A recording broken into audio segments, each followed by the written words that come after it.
Public school কর্তৃক আয়োজিত আজকের এই সাংস্কৃতিক অনুষ্ঠানে উপস্থিত আছেন অত্র বিদ্যালয়ের প্রধান শিক্ষক, সহকারী প্রধান শিক্ষক এবং আমার প্রাণপ্রিয় ছোট ভাই ও বোনেরা। সবাই আমার আন্তরিক সালাম গ্রহণ করুন। আসসালামু আলাইকুম ওয়া রাহমাতুল্লাহি ওয়া বারাকাতুহু। আমি সামেস পাবলিক স্কুলের অষ্টম আপেল শাখার একজন শিক্ষার্থী। আবৃত্তি করতে চলেছি কবি সুকান্ত ভট্টাচার্যের রচিত কলম কবিতাটি। কলম, তুমি কত না যুগ, কত না কাল ধরে অক্ষরে অক্ষরে গিয়েছে শুধু ক্লান্তিহীন কাহিনী শুরু করে। কলম, তুমি কাহিনী লেখো, তোমার কাহিনী কি দুঃখের জলে তলোয়ারের মতো ঝিকিমিকি?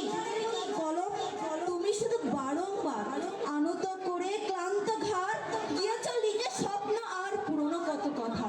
সাহিত্যের দাসত্বের ক্ষুদিত বর্ষতা, ভগ্ন নিপ রুগ্ন দেহ জলের মতো কালি।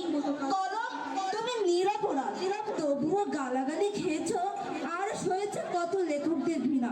কলম, তুমি চেষ্টা করো দাঁড়াতে পারো কিনা।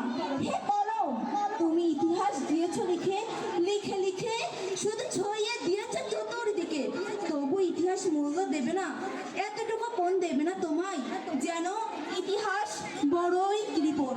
কত লাঞ্ছনা খাটনি গিয়েছে লেখকদের হাতে, ঘুমহীন চোখে অবিশ্রান্ত অজস্র রাতে।